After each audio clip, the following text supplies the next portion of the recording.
नमस्कार। BSc first year में cell biology में और सेल इंट्रोडक्शन पर नया टॉपिक स्टार्ट कर रहे हैं।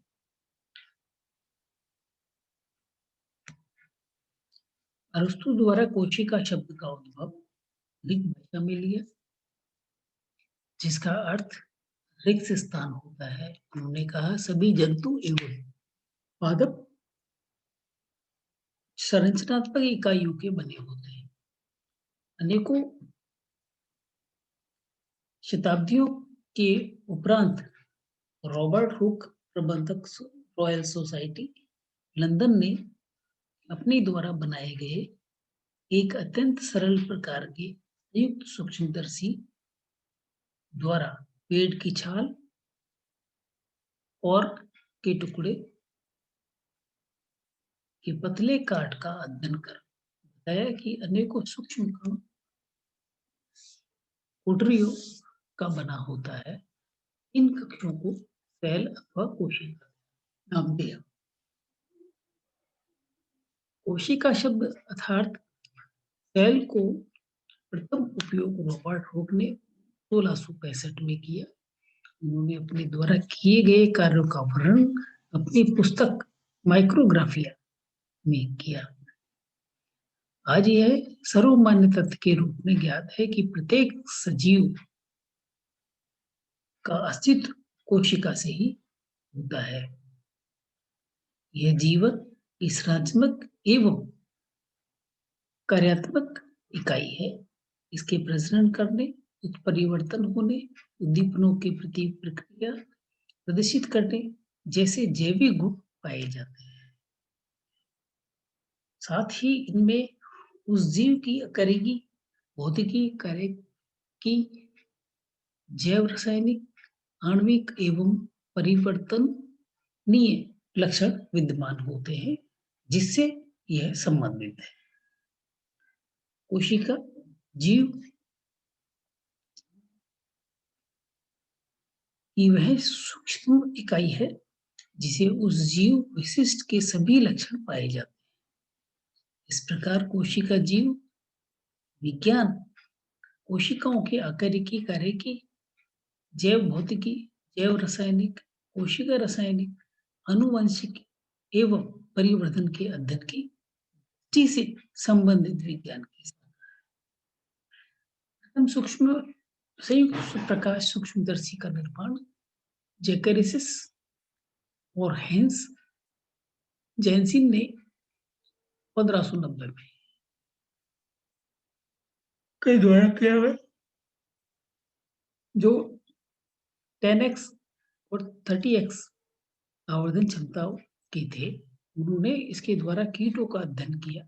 मेलपीजी एवं ग्रू ने सूक्ष्मदर्शी का निर्माण किया और पादप और प्राणियों के सूक्ष्म काट का अध्ययन कर बताया कि ये विभिन्न आकृति की संरचनात्मक इकाइयों द्वारा बने होते हैं। उन्होंने इस इकाइयों को यूट्रिकल्स डाच वैज्ञानिक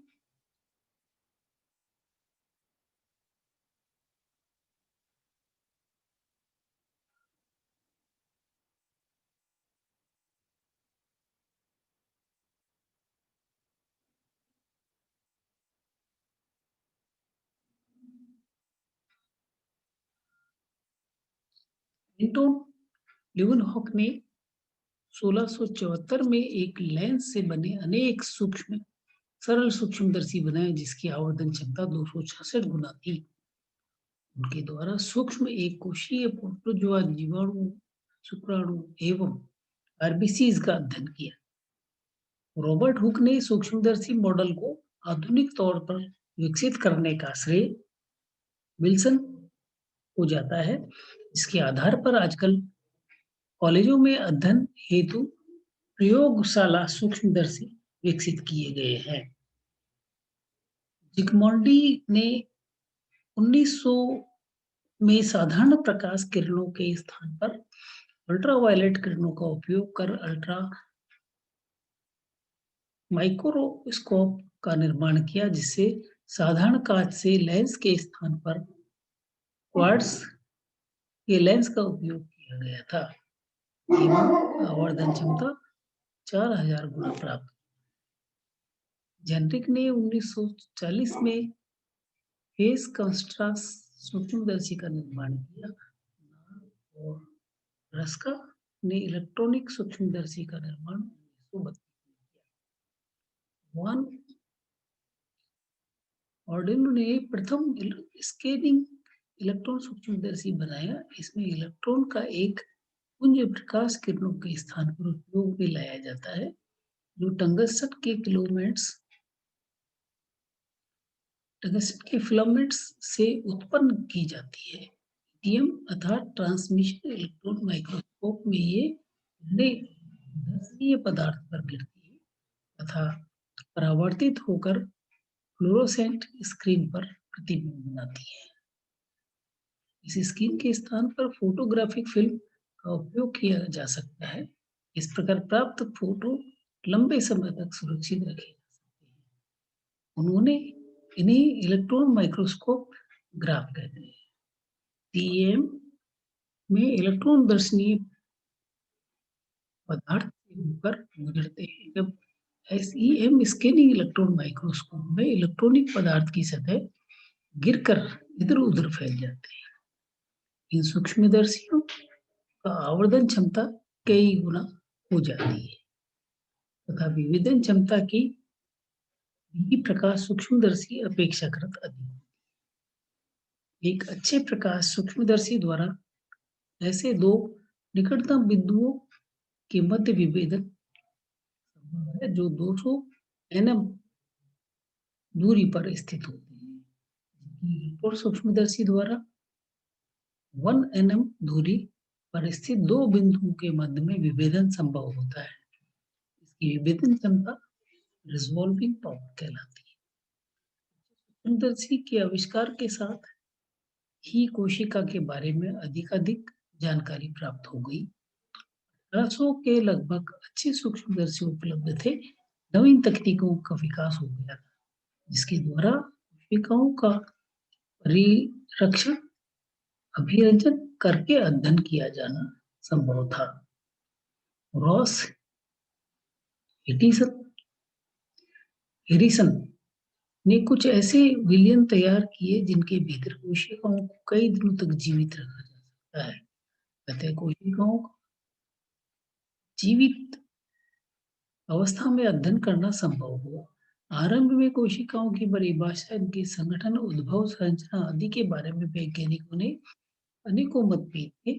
इस संदर्भ में 1838 से लेकर 39 में मैथियम जैकब स्लाइडन और स्वान नामक जर्मन वैज्ञानिकों ने कोशिका सिद्धांत प्रस्तुत किया। सेल थ्योरी सिद्धांत स्लाइडन स्वान के अनुसार सेल थ्योरी प्रस्तुत किया। यह सिद्धांत एक अवधारणा के रूप में प्रस्तुत किया गया, जिसके अनुसार सभी सजीव सरलतम एवं कोशीय जंतुओं से लेकर जटिल उच्च मार्ग तक जंतु और पौधे कोशिका एवं कोशिकाओं के उत्पादों को द्वारा रचित होते हैं। प्रत्येक कोशिका स्वतंत्र रूप से तथा संपूर्ण जंतु और पौधे में संयुक्त रूप से कार्य करने में सक्षम है। यद्यपि ऐसे ही विचार अन्य वैज्ञानिकों द्वारा भी प्रस्तुत किए गए, किंतु अवधारणा के रूप में कोशिका सिद्धांत को प्रस्तुत करने का कार्य इन्हीं वैज्ञानिकों ने किया। कोशिका सिद्धांत अनेक खोजकर्ताओं मिर्बेल, आके, लामार्क, ड्यूटोसेट, टर्पिन, स्लाइडन स्वान के द्वारा किए गए अनुसंधान कार्यों के आधार पर प्रस्तुत किया गया। इसी के साथ नेक्स्ट आपको चैप्टर कल बताएंगे।